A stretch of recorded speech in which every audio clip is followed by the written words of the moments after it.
Well said, Lord Skeletor. Poetry. They've taken away his days done. With the new dawn, Eternia shall witness mine eyes.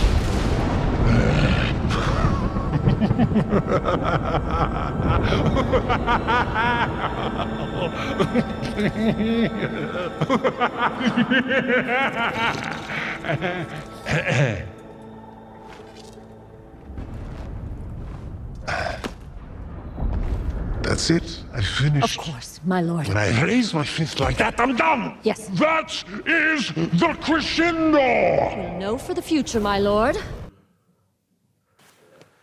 Evil Lyn and the rest of Skeletor's minions miss the cue when his diabolical laugh reaches its crescendo in Travis Knight's remake of the 80s classic cartoon Masters of the Universe. Skeletor. Yeah, we got to talk about Skeletor. MVP of this movie, Bryan. True or not? Oh, very true. Very true. This is the reason to actually come see this movie is Skeletor. I don't want to bury the lead, but there's a lot. There's a lot to be desired in this movie, and I did have a lot of fun with this movie. I love the setup of the story.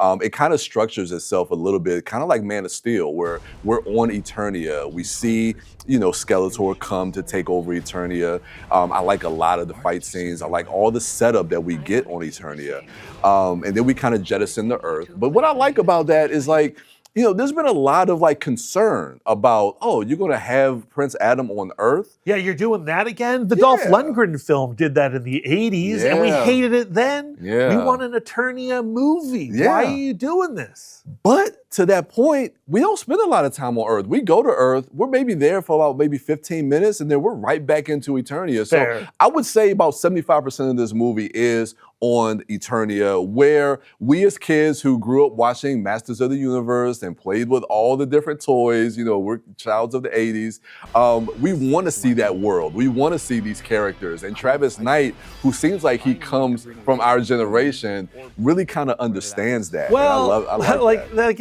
that. Should he understand it? It's interesting to review this movie immediately after having talked about The Mandalorian and Grogu, right? Yeah. They're both prisoners of nostalgia, True, okay? very true. I'm kind of amazed that Masters of the Universe got made at all. Same.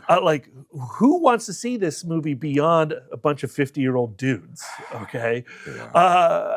For those 50-year-old dudes, I think this movie delivers somewhat. Yeah. I think a lot of the comedy doesn't quite work. They are trying to have some kind of conversation about toxic masculinity through Adam in this film. Yeah. And I don't know if they succeed in saying anything weighty. Well, the thing is, it's and you're right, that I think Travis Knight really is trying to have a conversation about masculinity and what that means through the character of He-Man. And I think there is a story to be told, but you're right. I don't think that the script is clever enough because we focus too much on the comedy. And once we go to Earth, the rest of this movie, it's like a joke a mile a minute. It's way too self-aware. Yes, I agree. The action figures in this film, Trapjaw, Spycore, Triclops, Beastman, Mossman, they're all here. Fisto, Mechaneck, Ram Man. I like all these toys. Yeah. That being said, those toys don't have much to say. Seeing Trapjaw on screen and getting an action sequence between him and Idris Elba in Man at Arms. Yeah. That's so cool. Yeah. But Trapjaw is just a prosthetic. He's imprisoned in plastic. Yeah. Say something, man. I know. And that's the thing. I love the character design because it does play on the nostalgia of us playing in our toy box as kids and having all these figures, seeing Battle Cat, and everything like that. And it's great to see. But you're right. They don't. These side characters aren't characters. They're just designs and images that you want to put cinematically on the screen. Conversations. That being said, Jared Leto, Skeletor. Got to get to him. Yes, this is the reason to come see the movie. He's making choices with the character, and he does a lot of great things with the character as far as making him funny and also making him menacing as well. I think he does just a great job with that. Skeletor is a character who desperately wants to be evil. He desperately wants to be the best and baddest in the room. Yeah. And he is ineffectual. And anytime they comment on his impotence, the movie is amazing. Yeah. Give me a whole Skeletor film. I will watch it. Yeah. That's not going to happen, but I would watch it. What's your rating for this one? I'm on the edge. Okay. Like, it's not fair. Again, I feel weird reviewing it right after Star Wars because I gave that a B minus, and a lot of my complaints towards Star Wars are similar complaints towards Master of the Universe, and yet I don't care as much about Master of the Universe. The stakes aren't as high. Yeah. You know, my passion for this universe isn't strong. Yeah.